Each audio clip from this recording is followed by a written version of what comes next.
Good afternoon बच्चों। आज मैं आप लोगों को कक्षा 9 पार्ट 3 पढ़ाने जा रही हूँ, जिस पाठ का नाम है उपभोक्तावाद की संस्कृति, जिसके लेखक हैं श्यामा चरण दुबे। आज हम लोग श्यामा चरण दुबे जी का जीवन परिचय जानेंगे कि इनका जन्म कहाँ हुआ, कब इनकी मृत्यु हुई, इन्होंने कौन कौन सी रचनाएं लिखें। तो चलिए सबसे पहले हम लोग आज इनका जीवन परिचय जानें। श्यामा चरण दुबे का जन्म मध्य प्रदेश के बुंदेलखंड क्षेत्र में सन 1922 में हुआ। श्यामा चरण दुबे का जन्म मध्य प्रदेश के बुंदेलखंड क्षेत्र में कब हुआ? तो सन 1922 में। उन्होंने नागपुर विश्वविद्यालय से मानव विज्ञान में पीएचडी किए। नागपुर विश्वविद्यालय से उन्होंने मानव विज्ञान एक विषय है, उसी से पीएचडी किए और वे भारत के अग्रणी समाज वैज्ञानिक में से एक हैं। मतलब भारत में सबसे अगर पहला माना जाए समाज वैज्ञानिक तो वो प्रथम माने जाते हैं, अग्रणी माने जाते हैं। देहांत, उनका देहांत सन 1996 में हुआ। उनका देहांत सन 1996 में हुआ। उनकी प्रमुख रचनाएं हैं मानव और सांस्कृतिक, परंपरा और इतिहास बोध,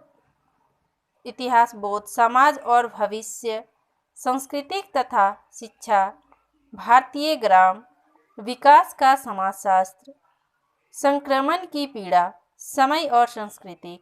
हिंदी में उनकी प्रमुख पुस्तकें हैं। ये सभी जो है वो हिंदी के प्रमुख पुस्तकें माने जाते हैं। प्रोफेसर दुबे जो थे वो कई विश्वविद्यालयों में अध्यापन के कार्य भी किए थे, यानी पढ़ाने का कार्य भी किए थे।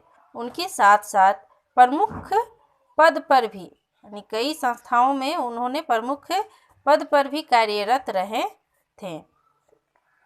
जीवन, समाज तथा संस्कृति के ज्वलंत विषय पर उनके विश्लेषण और स्थापनाएं उल्लेखनीय हैं।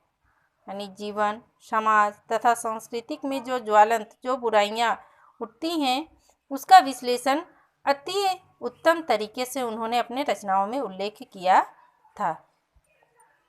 भाषा शैली, भारत की जनजातियों एवं ग्रामीण समुदायों पर केंद्रित उनके लेखों ने बृहत पाठक समुदाय का ध्यान आकर्षित किया है। यानी क्या है कि उनके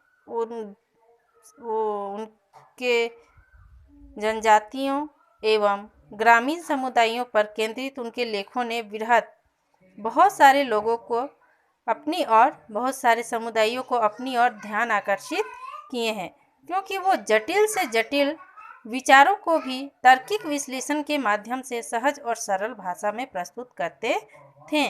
अगर कोई भाषा कठिन भी होता था तो उसे बहुत ही आसान तरीके से सरल भाषा में, सहज भाषा में प्रस्तुत करते थे, ताकि कोई भी लोग आसानी से उसे समझ सके।